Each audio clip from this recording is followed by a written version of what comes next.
يريدون أن يطفئوا نور الله بأفواههم ويأبى الله إلا أن يتم نوره ولو كره الكافرون.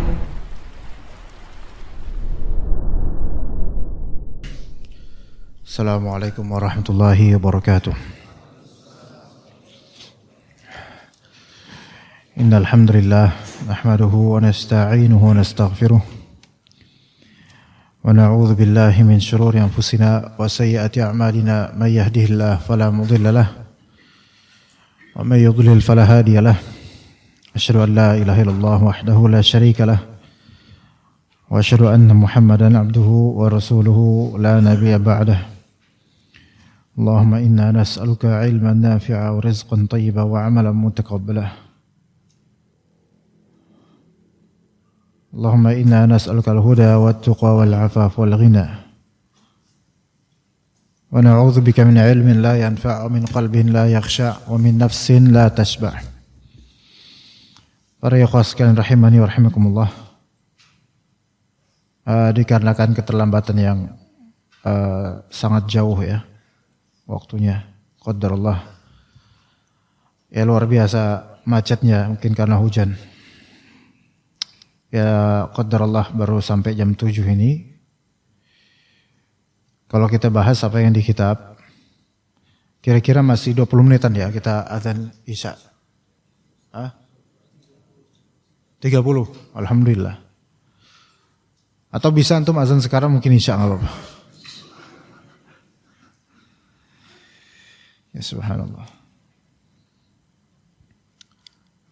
Hari ini qadarullah memang ana terkena macet yang dari pagi ana sudah melahap berbagai kemacetan. Alhamdulillah. Kenyang. Dan ana ketika melihat wajah antum tambah kenyang.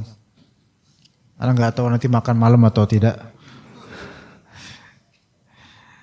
Tapi insyaallah mudah-mudahan kalau antum kelihatan semangat jadi anda jadi terasa terhibur dengan apa yang terjadi di hari ini ya subhanallah. Mungkin karena setelah takdir Allah Azza wa Jalla yang tentu saja pasti baik. Memang Jabodetabek ini dirundung hujan sejak kemarin mungkin ya. Dan juga mungkin tadi subuh sebagian tepat hujan. Ketika tadi pagi ana berangkat dari Bekasi menuju daerah Cisauk. Itu subhanallah macetnya itu nggak kayak biasanya macet. Dan tadi super macet di Bekasi, di Jakarta Timur hujan. Kemudian sampai Jakarta Selatan, Ciputat, Tangerang kering ya. Jadi ana alhamdulillah dapat hujan. Kemudian dari Cisauk ana menuju ke Patra Jasa di Gatot Subroto. Itu sekitar 1,5 jaman lagi itu naik motor dan alhamdulillah kena sedikit hujan. Dan sore ini sebenarnya hujan gak terlalu. Cuman subhanallah Allah Ta'ala takdirkan kena bagian macetnya terus. Jadi jalan jalan apa namanya? Kata sebut apa mana ya? Itu kan kadang-kadang kita milih alternatif jalur busway atau ini kan. Ketika Anda pilih jalur biasa, di situ yang kena macet, busway-nya lancar. Orang motor, mobil pada lancar. Kemudian ke depannya Anda pilih jalur busway, di situ yang macet, di sini yang lancar. Kemudian Anda pilih lagi yang ini kebalik. Ya, makanya dapatnya seperti ini antum. Sabar-sabarin aja. Alhamdulillah di Danmogotnya itu termasuk lancar. Mungkin karena jalan yang di sana itu sudah banyak macet jadi tertahan. Sehingga mobil-mobil di Danmogot alhamdulillah agak sedikit kering sedikitnya alhamdulillah. Tapi alhamdulillah antum bersabar untuk menunggu ana. Sekarang apa mau antum? Terus kajian atau ana pulang aja lah? Hah? Ya subhanallah.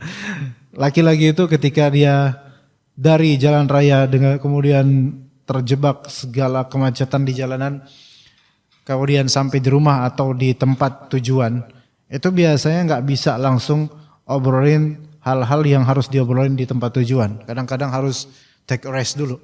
Tapi ini mau nggak mau ya harus diamanatkan harus langsung membahas apa yang harus dibahas. Ya. Taib, kita menuju ke pembahasan tentang Ibnu Jarir At-Tabari yang itu sudah pernah kita bahas tentang beliau sebenarnya. Namun masih ada kelanjutan di kitab ini apa yang dibahas oleh penulis. Bagaimana tanzimu Ibnu Jaririn li awqatihi wa a'malih.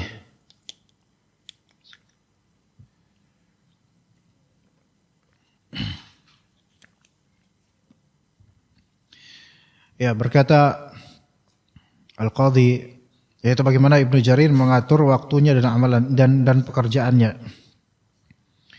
Qala Al-Qadhi Abu Bakr bin Kamil Ahmad bin Kamil Asy-Syajari, berkata Al-Qadhi Abu Bakr bin Kamil, muridnya Ibnu Jarir dan juga sekaligus partner beliau dalam menuntut ilmu dan dakwah. Al-Qadhi Abu Bakr mensifati atau menjabarkan, mendeskripsikan intizama awqati Ibnu Jarir wa a'malihi rahimahullah ta'ala. Yaitu beliau menggambarkan bagaimana keteraturan waktu yang diatur oleh Ibnu Jarir dan juga keteraturan job desk-nya beliau rahimahullah. Namun apa yang ada di zaman beliau di era akhir dari 3 Hijriah dan awal 4 Hijriah tentu tidak sama, betul-betul tidak sama dengan apa yang ada sekarang dari kesibukan dan kerepotan. Juga beban kehidupan, takalif al-hayat, yaitu beban-beban kehidupan berupa biaya pekerjaan, keluarga, transportasi dan seterusnya. Berbeda ya. Jadi setiap zaman ada tantangannya. Yang selalu Anda ingatkan kepada seluruh ikhwan bahwasanya apa yang dicontohkan oleh salaf itu tidak harus persis kita tiru metodenya, karena belum tentu metode tersebut memang cocok dengan bagaimana zaman sekarang. Bahkan kalau dilakukan di zaman sekarang itu menyiksa diri dan bisa dosa kadang-kadang dengan cara seperti itu. Taib. Kana idza akala nama fil khaysh. Beliau kalau misalnya makan, maka beliau akan nanti selesai makan atau bagaimana beliau tidur di al-khaysh, yaitu thiyabun fi nasjiha riqqah wa khuyutuha ghilaz.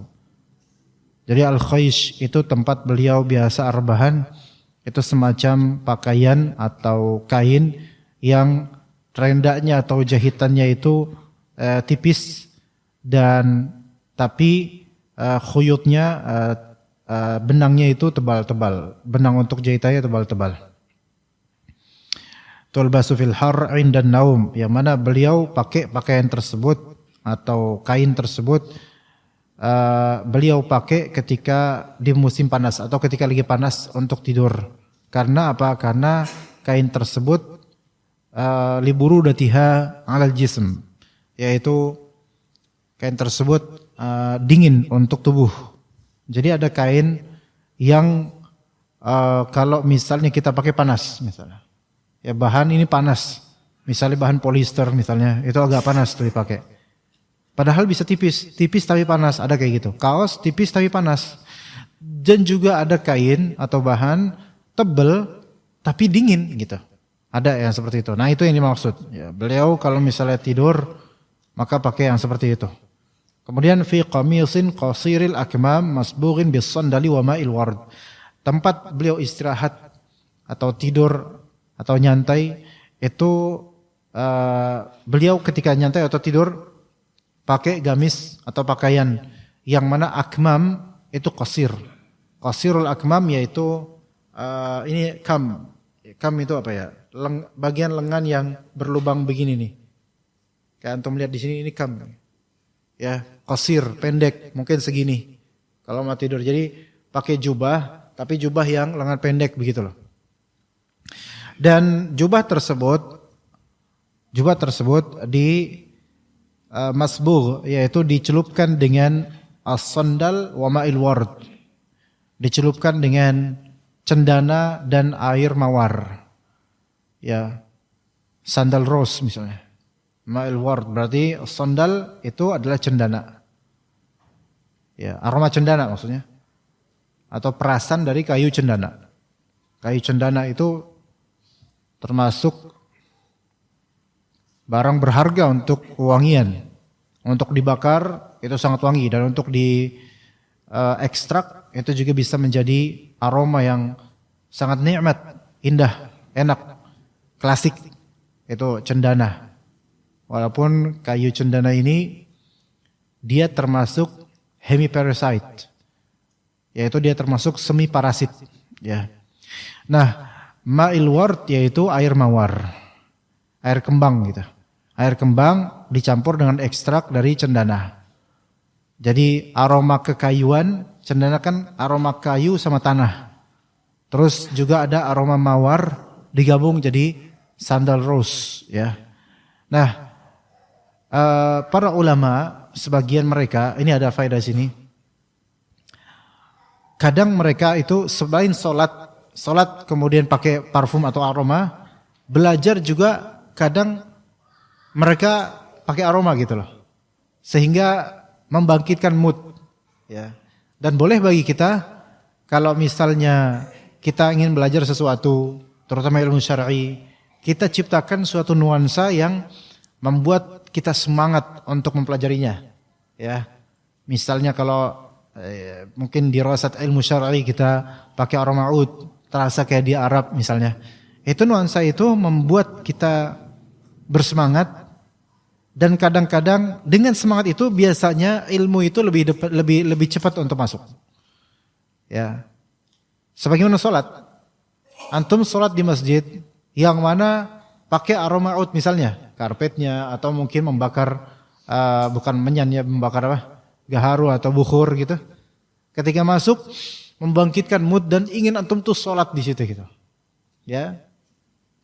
Coba kalau misalnya sebaliknya udah musola enggak diurus, sudah banyak cetakan tangan di tembok, kemudian ini karpet juga kelihatan banget udah setahun lebih enggak dicuci. Kemudian samping bau ketek lagi. Nah ini kemudian gimana kalau antum sholat? Sholat tuh kayak nyimpan dendam gitu rasanya. Enggak enak, ya. Maka membangun nuansa dalam ibadah dan juga dalam dirasat itu sangat baik. Karena mood itu membuat kalbu kita itu menerima apa yang sedang terjadi gitu, sedang ada, ya. Gitu. Thumma yaqumu fayusalli adh-dhuhra fi baitihi. Kemudian beliau setelah qailula, tiduran sebentar, maka beliau berdiri dan menunaikan salat zuhur di rumahnya. Nah, di sini kemungkinan besar Ibnu Jarir At-Tabari rahimahullah beliau ikut pendapat banyak dari ulama yang mengatakan bahwasanya salat berjamaah di masjid hukumnya sunnah. Karena memang itu pendapat banyak dari ulama dari mazhab Hanafiyah, Malikiyah, Syafi'iyah dan juga sebagian dari ulama Hanabilah. Ya. Namun pendapat Hanabilah yang juga sebagian ulama Hanabilah mengatakan itu wajib. Dan itu lebih sahih insyaallah. Nah, beliau mungkin berpendapat bahwasanya salat berjamaah di masjid itu bukan wajib. Ya, begitu. Maka beliau salat zuhur di rumahnya.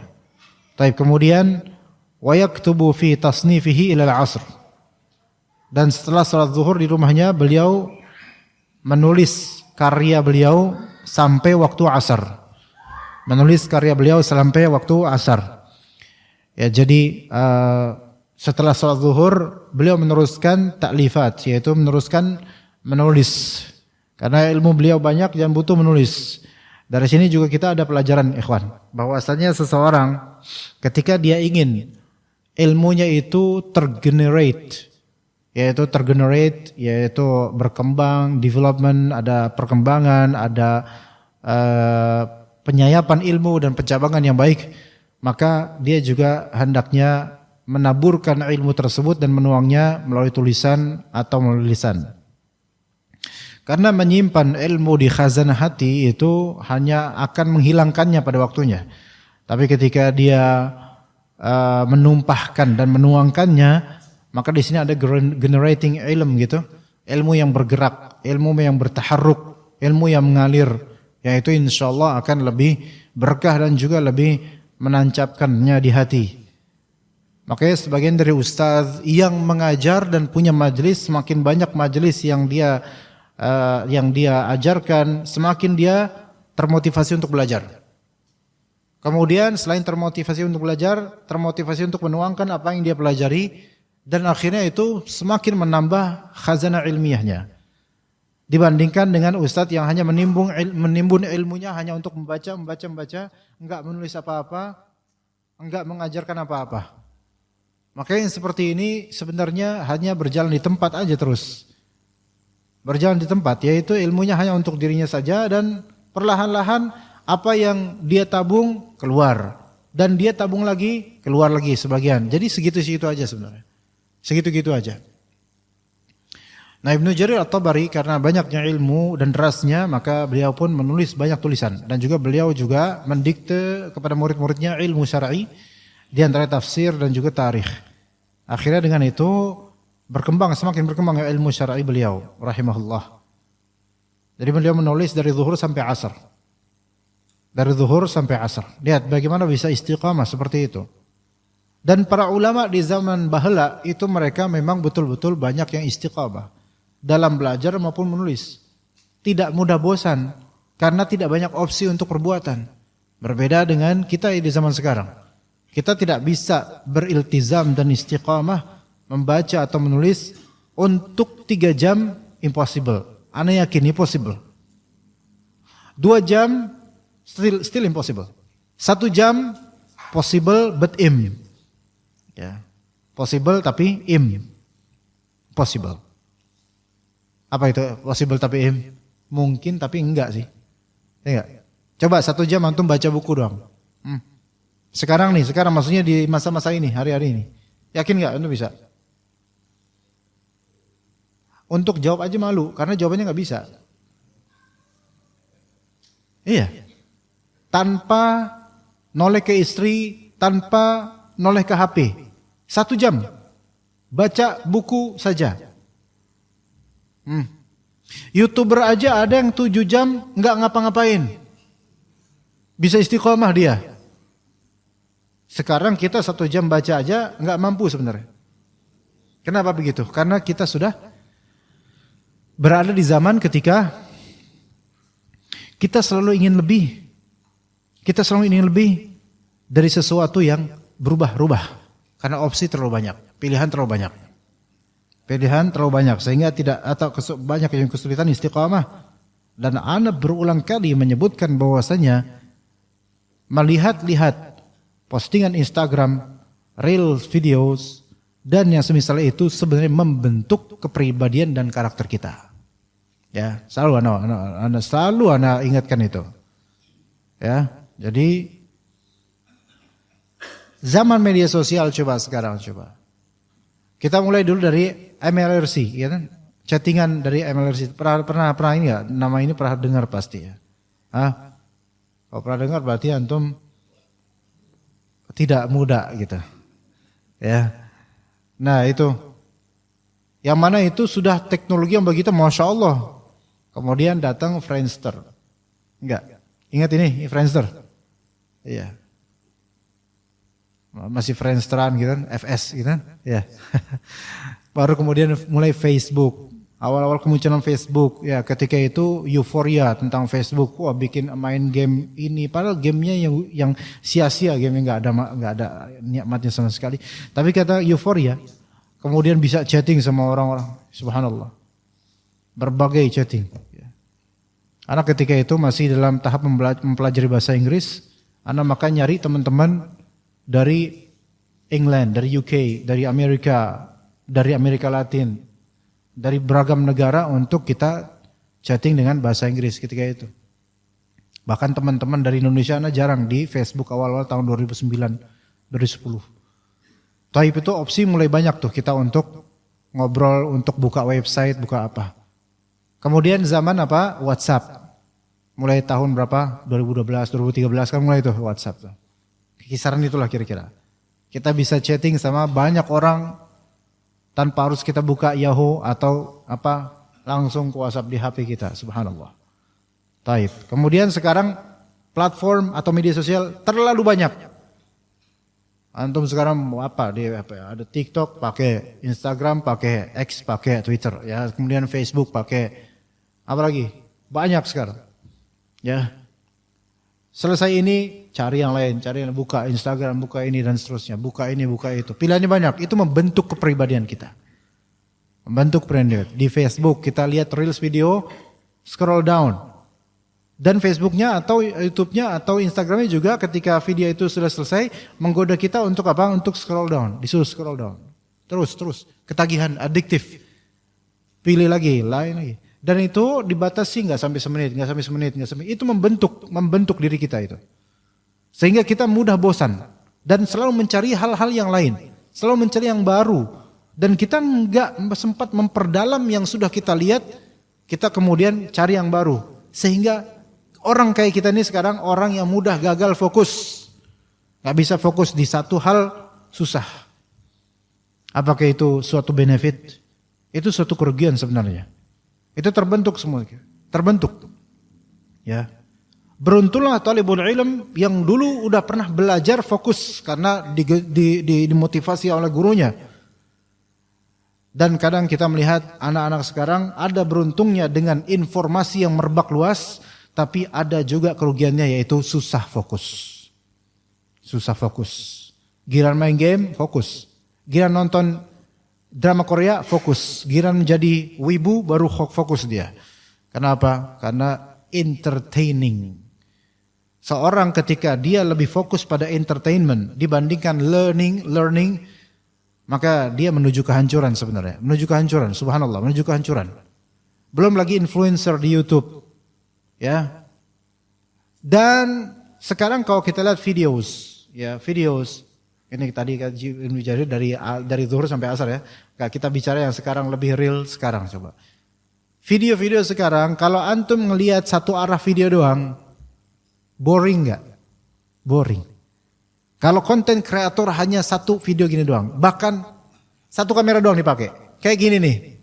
Di dua kamera, tapi hakikatnya switching enggak di situ? Enggak kan? Paling monoton gitu doang. Karena budgetnya sedikit gitu kan. Nah, ya karena income-nya enggak banyak. Ini kan bukan nyari untung-untungan. Yang penting nyari ilmu. Sekarang coba membosankan. Makanya orang yang mau nonton sampai akhir itu orang yang benar-benar Masya Allah itu orang. Mungkin orang yang memang membosankan juga orang yang nonton. Tapi coba kalau misalnya kita lihat podcast yang cuman satu kamera makainya. Boring. Gak banyak viewersnya. Monoton. Sekarang pakai teknik. Kamera sini, kamera 2, kamera 3, kalau bisa kamera 4. Lihat di podcast ternama. Apa kamera satu kamera? Satu angle gitu? Enggak. Kadang 4 angle yang berbeda. Untuk 1 menit berkali-kali di switch. Karena apa? Karena orang sekarang itu sudah terbentuk cepat bosan. Dan gak mau dengan kebosanan itu. Gak menarik gitu. Gitu ya. Bahkan orang-orang tua juga udah mulai kayak gitu. Ya, yang tua-tua nih. Hujan. Allahumma sholli nafiha. Bismillah nih anak kena hujan lagi malam ini insyaallah. Tapi itu rahmat dari Allah Azza wa Jalla. Yang tua-tua pun kayak gitu sekarang. Iya, mulai ikut. Jangan pulang bro, jangan pulang. Antum hujan malah pulang. Mandi hujan atau gimana? Atau jaketnya? Jaket anak ya? Ada jaket. Di luar tuh. Orang-orang tua pun sekarang sudah mulai kayak gitu. Dulu kita melihat orang-orang tua bisa disiplin, bisa istiqomah dia baca buku. Lama kalau antum lihat orang-orang tua itu. Baca buku itu lama tuh. Kayak kacamata. Baca Al-Quran bisa lama baca Al-Quran. Tanpa tangan kiri megang HP. Kalau anak sekarang kita nih. Baca Quran iya, zikir pagi petang iya tapi sambil buka WhatsApp, buka apa gitu. Tuh, lihat tuh. Mental kita sekarang begitu. Nah, tapi orang-orang tua sekarang juga mulai juga kayak gitu. Ketagihan reels, ketagihan. Ana pernah waktu umrah kemarin, ana dia omelin sama jemaah ana sendiri, usianya udah 70-an. Orang Betawi banget, Betawinya tuh kayaknya Betawi asli banget gitu. Iya, ana Betawinya Betawi 20% ana. Kalau dia itu 150% Betawi itu. Iya.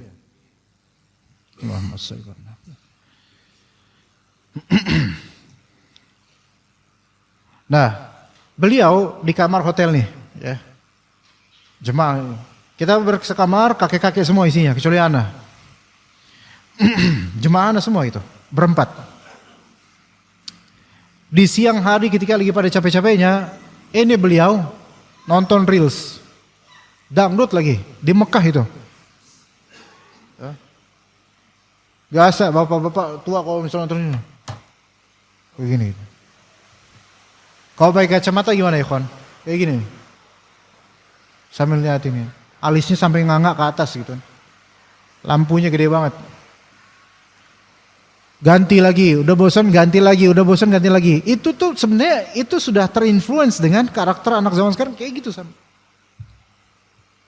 Kalau disuruh yang kayak udah biasa disuruh kayak gini, disuruh baca yang lama nggak bisa. Syekhul Islam Ibnu Taimiyah rahimahullah beliau menulis Aqidah Al-Hamawiyah. Al-Fatawa Al-Hamawiyah, yaitu suatu kitab yang diminta, di-request oleh orang dari Suriah, dari Hama, untuk tolong, ya Syekh, tolong jawablah pertanyaan kami tentang masalah istiwa al-arsy, tentang masalah sifat Allah Azza wa Jalla. Maka kemudian dari habis zuhur sampai asar, beliau nulis kitab tersebut jadi satu kitab. Coba antum lihat kitab Al-Fatawa Al-Hamawiyah Al-Kubra. Itu kitab, kalau pakai tahqiq yang benar, yang cetakan siapa lupa, itu sampai 600 halaman. Ditulis oleh tulisan tangan Syekhul Islam Ibnu Taimiyah rahimahullah. Ya. Dari zuhur sampai asar jadi satu buku. Enggak pakai AI. Ya. Dari benaknya sendiri dengan izin Allah Azza wa Jalla. Itu bisa kayak gitu. Ya.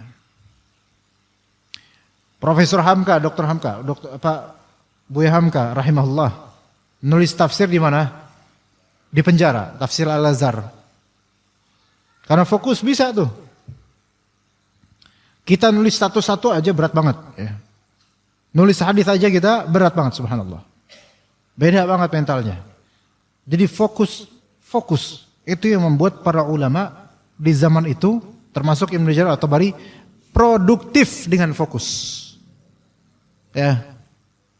Dan tidak produktif dengan mudahnya teralihkan. Mudahnya berganti-ganti materi atau berganti pilihan. Enggak produktif, beneran. Orang mengira bahwasanya itu produktif. Tapi tidak memberikan ruang dan waktu untuk fokus pada suatu permasalahan, suatu hal, tidak memberikan ruang dan waktu untuk itu tidak memberikan produksi apa-apa. Enggak. Dan itu problem banyak orang di zaman sekarang. Beliau nulis dari zuhur sampai asar. Karena sunnahnya qailulah itu biasanya sebelum zuhur. Sunnahnya qailulah sebelum zuhur biasanya. Thumma yakhruju fayusalli al-asr. Kemudian baru beliau mau aktif di luar pas asar. Beliau salat asar di masjid. Wa yajlisu lin-nasi yuqri'u wa yuqra'u 'alaihi lal maghrib. Dari habis asar sampai maghrib beliau buka majelis ta'lim. Yuqri'u linnas, beliau membacakan untuk orang-orang sanad ilmu penjelaskan, beliau bacakan untuk orang-orang, wa yuqra' alaih, dan juga dibacakan untuknya kitab-kitab ilmu. Itu majelis ulama tuh. Ibaratnya kayak sekarang, misal ana bacakan antum suatu faedah ilmiah, ana jelaskan, ini nuqri' linnas, kita bacakan untuk orang-orang. Tapi ada juga sesi antum yang pegang kitab dan ana sebagai syekhnya nyimak, antum yang bacain, itu ada. Metode seperti ini yang ada di zaman sekarang ini udah ini metode Sorogan atau Bandungan atau semisal itu hampir punah. Di Indonesia di mana gitu, di mana? Di pesantren paling itu pun ya udah jarang banget. Kalau di Saudi Arabia, ana nggak tahu sekarang masih berlanjut apa enggak karena syekhnya itu masih sehat atau sudah sakit karena usia udah tua sekali, 80 lebih kalau nggak salah usianya. Ada syekh namanya Abdurrahman bin Nasir Al-Barrak. Ya, beliau gurunya para ulama Saudi sekarang, banyak yang berguru pada beliau. Dan beliau sudah tua sekali. Beliau itu punya majelis ba'da subuh atau ba'da asar, anda lupa. Setelah subuh atau setelah asar, anda tidak ingat. Tiap hari itu ada majelis ta'lim di masjidnya beliau. Dan sekitar 2 atau 3 jam beliau bertahan di majelis ta'lim. Apa yang dilakukan? Membahas 5 atau 6 kitab dalam satu majelis. 5 atau 6 kitab berganti-gantian, setengah jam, berapa menit, setengah jam gitu. Ya.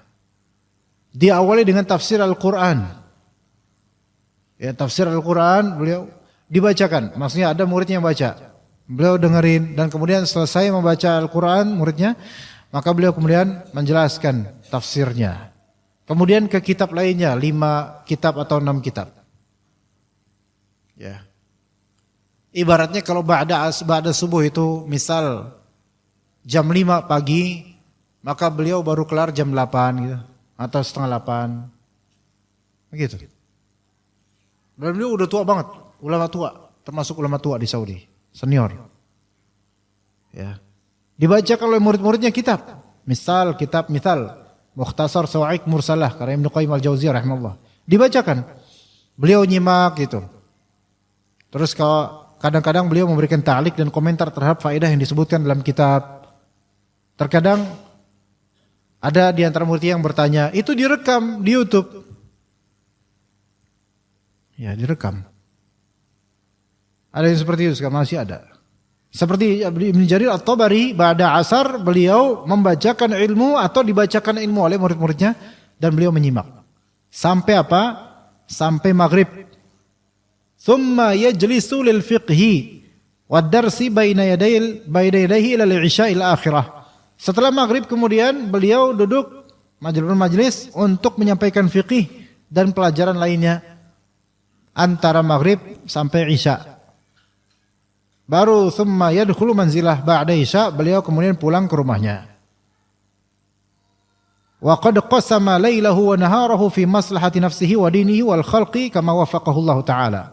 Dan beliau telah membagi malam dan siang untuk dirinya, me time pribadinya, untuk agamanya dan untuk hamba-hamba Allah. Gitu. Ya, tapi memang ketika itu kompleksitas zaman enggak seperti sekarang. Sekarang kompleks ya. Udah azan belum? Oke. Ya udah kalau gitu kita azan, kita lanjutin ba'da salat ba'di sama isya insyaallah taala. Sallallahu alaihi wasallam.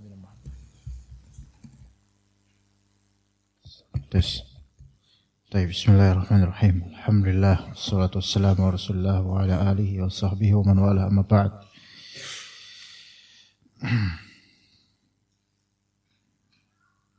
Dikatakan tadi wa qad qasama lailahu wa naharahu fi maslahati nafsihi wa dinihi wal khalq. Ibnu Jarir At-Tabari rahimahullah taala membagi malamnya dan siangnya untuk maslahat dirinya, untuk agamanya dan juga untuk orang-orang sebagaimana Allah Subhanahu wa taala berikan taufik. Ya, ini semua membutuhkan taufik. Bagi yang mungkin dia hanya bisa bekerja dan berumah tangga selesai gitu ya. Ya. Kemudian mengeluhkan akan sempitnya waktu, kerepotan, itu belum seberapa sebenarnya. Cobalah ketika kita merasa diri kita itu kerepotan atau kurang waktu, carilah orang-orang yang memiliki prestasi lebih dari antum. Yang mana mereka bisa memanage waktu mereka dan kesibukan mereka jauh lebih padat daripada antum. Baru dari situ kita belajar. Kerap kali yang membuat kita merasa enggak punya waktu, justru kemalasan kita lah yang membuat itu. Justru kemalasan kita yang membuat kita merasa enggak punya waktu. Waktu itu bisa diatur. Bukan waktu yang mengatur kita. Waktu itu dari zaman dahulu sampai sekarang tetap aja kayak begitu waktu itu. Enggak berubah dari waktu. Ada malam, ada siang. Enggak ada siang, terus-terusan siang. Waktu enggak berubah. Tapi yang mengatur adalah ya kita. Bagaimana kita mengatur waktu kita. Kerap kali waktu itu dijadikan kambing hitam untuk melegitimasi kemalasan. seolah-olah kita tidak punya waktu, padahal waktu itu selalu ada buat kita. Kemudian juga seolah-olah kita kesulitan untuk membagi waktu, padahal memang kitanya aja yang tidak terlatih untuknya. Cobalah kita bagi waktu dan jadwalkan, insya Allah ada waktunya. Ya, tapi kemudian Ibnu Jarir yaktubu ma'lumatan qubaila wafatihi bisa'ah.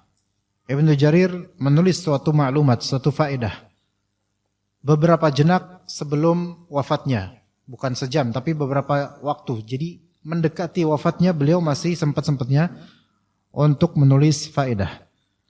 Wa qala al-ustadz Muhammadun Qurda'ali fi kitab Kunuzil Ajdad fi tarjamatil Imami Ibn Jarir at-Tabari. Berkata Ustaz Muhammad Qurda'ali dalam kitabnya Kunuzul Ajdad, ya, treasure-nya nenek moyang, di biografi Imam Ibn Jarir at-Tabari. Wa ma uthira anhu annahu adha'a daqiqatan fi hayatihi min hayati fi ghairil ifadati wal istifadah. Dan tidak ada kabarnya, tidak pernah terkisahkan beliau menyia-nyiakan sedetik pun dari hidupnya untuk hal yang tidak berfaedah. Itu enggak pernah beliau sia-siakan waktunya untuk hal itu. Rawal Mu'afa bin Zakaria an ba'd thiqat. Berkata Al-Mu'afa bin Zakaria dari sebagian orang-orang yang terpercaya, annahu kana bi hadrati Abi Ja'far At-Tabari rahimahullah taala qabla mautih, bahwasanya beliau bersama dengan At-Tabari sebelum wafatnya At-Tabari. Wa tuwfiya ba'da sa'atin aw aqall minha, dan kemudian yang di momentum itu Ibnu Jarir At-Tabari bentar lagi akan wafat. Fa dzukira lahu hadha ad-du'a an Ja'far bin Muhammad fastada'a mahbaratan wa sahifatan fakatabah. Kemudian disebutkan suatu doa dari Ja'far bin Muhammad. Kemudian setelah mendengar itu, maka At-Tabari meminta tolong berikan tinta pada saya dan juga secari kertas, ya, agar bisa ditulis ilmu ini, gitu kan. Faqilalah, maka ada di antara murid mungkin yang mengatakan padanya, afi hadhil hal ya syekh, apa di kondisi ini engkau masih menulis juga, gitu. Maka kemudian kata At-Tabari rahimahullah, yanbaghi lil insan an la yada'a iqtibas al-ilmi hatta al-mamat. Hendaklah manusia itu tidak meninggalkan serpihan ilmu sampai dia mati. Jadi terus isi waktunya dengan hal yang berfaedah, baik ilmu atau semisalnya. Farahimahullah wa jazahu 'anil ilmi wad din wal islam wa ahlihi khairal jazaa. Semoga Allah taala merahmati beliau dan mengganjari beliau akan ilmu beliau, keagamaan beliau, Islamnya beliau, dan juga ahli ilmu. Ya. Dan juga ahli ilmu, semoga Allah taala dan juga keluarga beliau, ya, sebagai baik kebaikan dari Allah Azza wa Jalla. Di suatu kajian di Makkah di Masjidil Haram, ada belakangan ini pemberdayaan kajian fikih mazhab dari dirasat secara global tentang mazhab Hanafi, kemudian sedang berlanjut dan sudah selesai dirasat mazhab Maliki secara global, dan insyaallah pada waktunya nanti akan ada dirasat mazhab Syafi'i dan juga mazhab Hanbali nanti, yaitu secara globalnya. Nah, itu yang dilakukan, yang ditugaskan beberapa masyayikh yang mana mereka masing-masing memiliki akidah Ahlussunnah wal Jamaah, dan mereka menyampaikan masalah-masalah atau usul dan akar-akar dari mazhab mereka masing-masing, Hanafi, Maliki, Syafi'i, dan Hanbali pada waktunya. Di antaranya Anda mendengar kajian Syekh yang bermadzhab Hanafi, dan ini jarang sekali ahlu sunnah di sini, ya, di Makkah bermadzhab Hanafi, yaitu Syekh Abdul Ilah Al-Mulla, ya, beliau bermadzhab Hanafi, dan mengisi kajian daurah di Masjid Al-Haram. Beliau juga menjelaskan syarah akidah Tahawiyah di Masjidil Haram belakangan ini. Nah, beliau mengisahkan tentang salah seorang gurunya. Tentu sudah lama, beliau sendiri kan sudah program doktoral beliau lulus 20 tahun lalu. Jadi gurunya lebih tua lagi, udah sejak kapan entah ya. Beliau menceritakan, syekhnya itu bercerita begini. Untuk dapat suatu kitab dulu zaman dulu banget ya. Zaman belum merdeka kita tuh. Dulu untuk mendapatkan suatu kitab, beliau ini tinggal di, gurunya Syekh Abdulillah Al-Mula ini tinggal di daerah namanya Al-Ahsa. Satu daerah di tanah Saudi juga namanya Al-Ahsa. Dan beliau harus pergi ke Madinah sepertinya untuk mendapatkan suatu kitab. Maka beliau pun safar dari Al-Ahsa menuju ke Madinah. Berapa lama? Itu ketika pakai onta. 7 hari beliau safar. 7 hari. Ya. Kemudian pada waktunya, alhamdulillah, beliau mulai bisa pakai mobil. Maksudnya ada jalanan, udah mulai ada jalanan.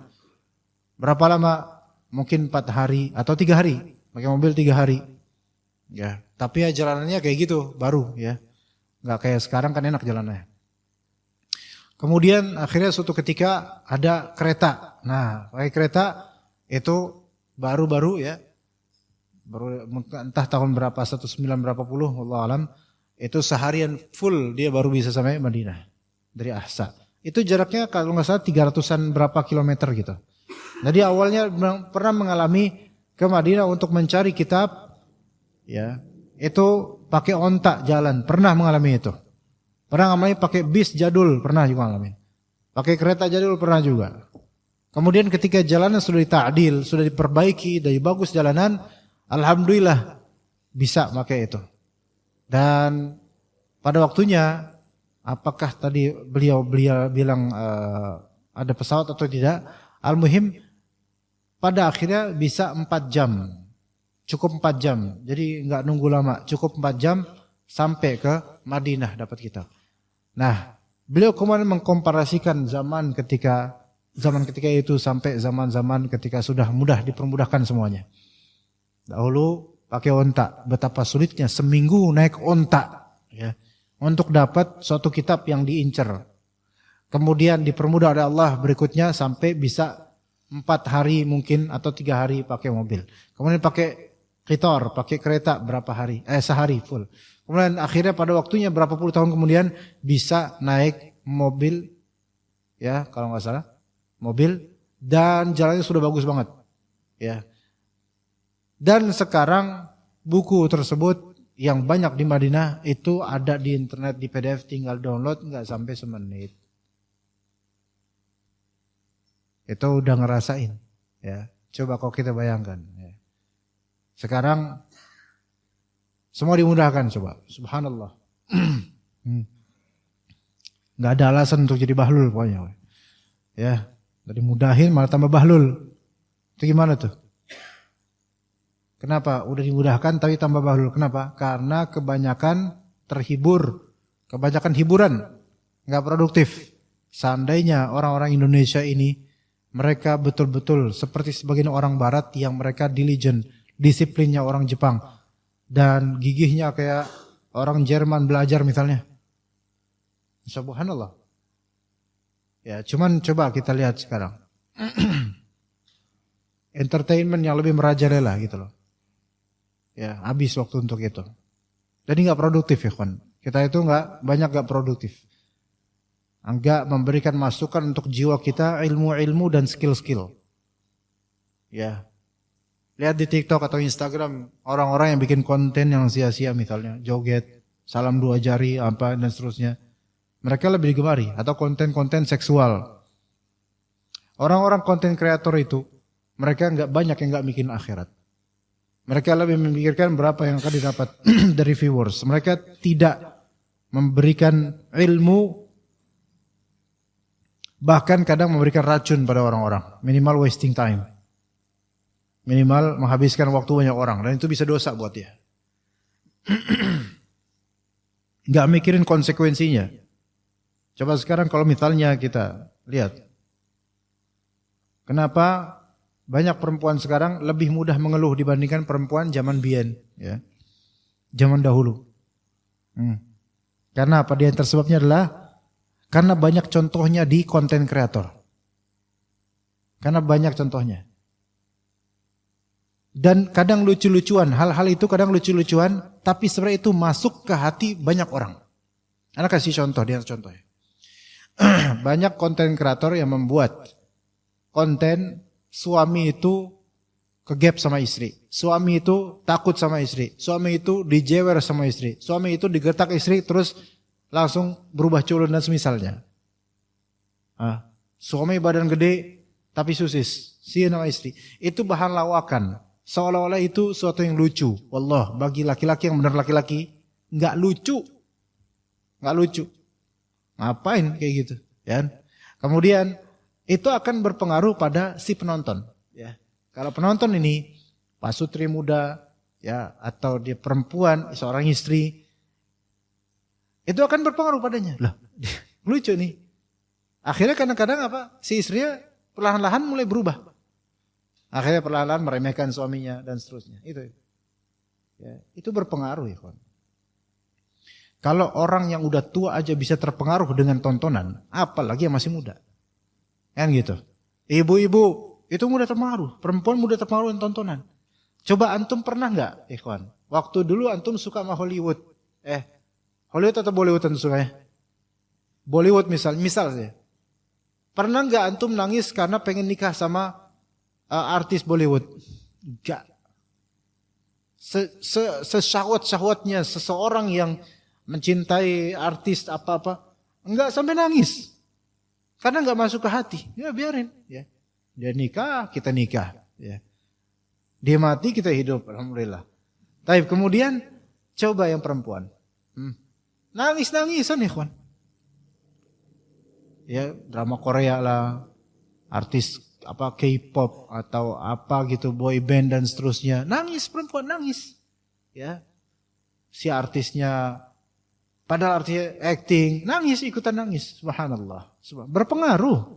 Berpengaruh ke kejiwaan perempuan itu, tontonan-tontonan itu. Lebih besar pengaruhnya dibandingkan laki-laki yang nonton. Laki-laki nontonnya berpengaruh apa? Di syahwat biasa laki-laki itu. Ya, di syahwatnya langsung. Tapi kalau perempuan di sisi apa? Di sisi kesedihan. Gak mau ditinggal, pengen terus ngeliatin dan seterusnya. Nah, itu perempuan seperti itu, bahaya. Dan menjadi contoh juga. Drama-drama yang ada di TV, enggak tahu di aplikasi, ya, apa. Kemudian seri ini tentang pertengkaran rumah tangga dan seterusnya. Gimana caranya supaya membantah suami, itu akan di-copycat oleh perempuan ini. Walaupun dia enggak ada niatan itu, tapi itu akan menjadi apa? Menjadi ruh baru buat dirinya. Dan itu akan dengan sendiri nanti keluar itu. Akan keluar, apa yang dia tonton akan keluar. Seperti anak kecil akan keluar dari lidahnya apa yang dia dengar. Seperti itu. Seperti itu. Ya, makanya istri yang di rumah, ya maksudnya antum kalau istri antum tanya apa yang ditonton. Ya. Wah, di rumah selama ngasuh anak atau mungkin belum punya anak, banyak nonton misalnya Netflix dan kemudian nonton semua series yang ada di sana. Rajin nonton itu. Itu kan berpengaruh pada dia. Antum kerja, antum ngaji, istri di rumah ngapain? Nonton Netflix dan semisalnya, nonton series dan seterusnya yang di sana banyak kejahatan, crime, banyak contoh-contoh buruk, banyak sampel-sampel istri yang buruk. Keikut kemudian. Coba disuruh misalnya lihat kisah sahabat ngantuk. Nah ini tanda-tanda ini sudah banyak perubahan ini pada perempuan ini. Tuh hati-hati itu. Antum mungkin produktif misalnya bisa ngaji, sama pandai ilmu, mulai ikut kelas tahsin, atau mulai belajar bahasa Al-Quran, atau belajar bahasa Arab. Istri di rumah yang harus mendidik anak, tapi kemudian justru anti produktif. Malah kerjaannya cuma apa? Nonton, terus makan, minum, nonton, makan, minum, nonton, dan seterusnya. Itu hati-hati tuh kalau misalnya ada zaujah atau istri antum seperti di rumah yang tanpa sepengetahuan antum minta sama Allah supaya diberikan hidayah. Ya. Karena itu akan menghasilkan produk yang tidak baik. Ya, sekarang ini zamannya kita harus waspada. Ya, enggak bisa ngerasa aman mentang-mentang misal istri kita udah ngaji, udah cadaran dan seterusnya. Harus kita lihat, harus kita kontrol apa yang terjadi di rumah, harus kita tanya. Ya, akhi antum kalau misalnya nanya aja ke istri, Assalamualaikum, udah ngaji belum? Nah gitu. Dan ketika dia sedang nonton, itu suatu pukulan telak buat dia. Walaupun dia nggak bakal ngasih tahu antum nonton. Suatu pukulan buat dia. Karena kewibawaan antum menyeruak langsung di HP dia. Iya. Lagi nonton drakor misalnya tiba-tiba ting ada WhatsApp antum. Assalamualaikum. Bertakwalah pada Allah. Dijawab sama istri apa? Waalaikumsalam. Kamu juga. Ngelawan nih kayak ini gitu kan. Ya. Coba gitu ya. Kita nggak tahu kan. Kita di luar jauh-jauh lagi kerja, lagi ngapain, lagi capek, lagi apa. Antum nggak tahu apa yang terjadi di rumah. Antum kirim pesan. Sudah ngaji belum? Gitu kan? Udah sholat belum? Itu tiba-tiba kalau kayak gitu menyeruak kewibawaannya langsung masuk ke kalbunya. Yang setan itu semua menggondoli pikirannya untuk melihat drama-drama atau semisalnya, itu langsung kabur baca SMS antum atau WhatsApp antum. Proof it ya, buktikan itu insyaallah, manjur insyaallah. Kontrol ya. Jangan cuman kenal istri itu pas di kasur doang, pas malam doang udah selesai. Besoknya nggak kenal, nggak dikontrol ikhwan. Karena perempuan itu ketika antum lepas, dia tidak akan masuk pintu lagi gitu loh. Susah masuk pintunya. Jangan dilepas. Ya diikat di sini bukan untuk dikekang di penjara, bukan. Diikat bahwasanya kita tuh perhatian sama dia gitu. Ya perhatian sama dia. Ya begitu ya ikhwas sekalian. Jadi ilmu ini suami, istri, anak gitu. Supaya kita ke ilmu. Dan tidak bisa istri kita itu betul-betul ke ilmu kecuali dicontohkan oleh suami. Dicontohkan oleh antum. Menjadi figur, sosok bapak. Dan anak-anak kita, contohkan, kita belajar, kita baca, kita ngelihat kitab, ngelihat buku, ngelihat tulisan. Anak-anak kita menyaksikan langsung. Itu akan menjadi fotokopi di pikirannya sampai tuanya itu anak insyaAllah. Sebagaimana anak sendiri ikhwan. Yang membuat alhamdulillah Allah kasih hidayah pada anak untuk sering baca adalah apa? Karena dari kecil anak ngeliat ayah anak baca terus. Gitu. Jadi terkopi. Ngelihat ada figur, ada sandaran, ada contoh. Kalau nggak ada contohnya, antum nggak ngajarin, nggak memperlihatkan baca buku, baca Quran, nggak memperlihatkan sesuatu yang antum dambakan untuk anak, maka anak bagaimana caranya? Apakah anak harus ya udah serahin ke gurunya? Kan madrasah pertama itu kan ibunya. Kemudian di antara madrasah pertama kita juga gitu, kita contohkan. Kalau memang pengen anak kita misalnya rajin sholat, ya kita tampakkan bahwa kita siap-siap ke sholat berjamaah. Tampakkan juga kita sholat sunnah kadang-kadang di rumah misalnya. Kelihatan, walaupun anak-anak mungkin kadang hanya ngelihat, kadang ngelihat gitu, nggak niru, nggak apa, tapi ngelihatnya anak itu suatu proof bahwasanya antum tuh eksis di alam ini, di alam ilmu dan amal itu antum ada. Antum punya saham dan jejak di hati mereka.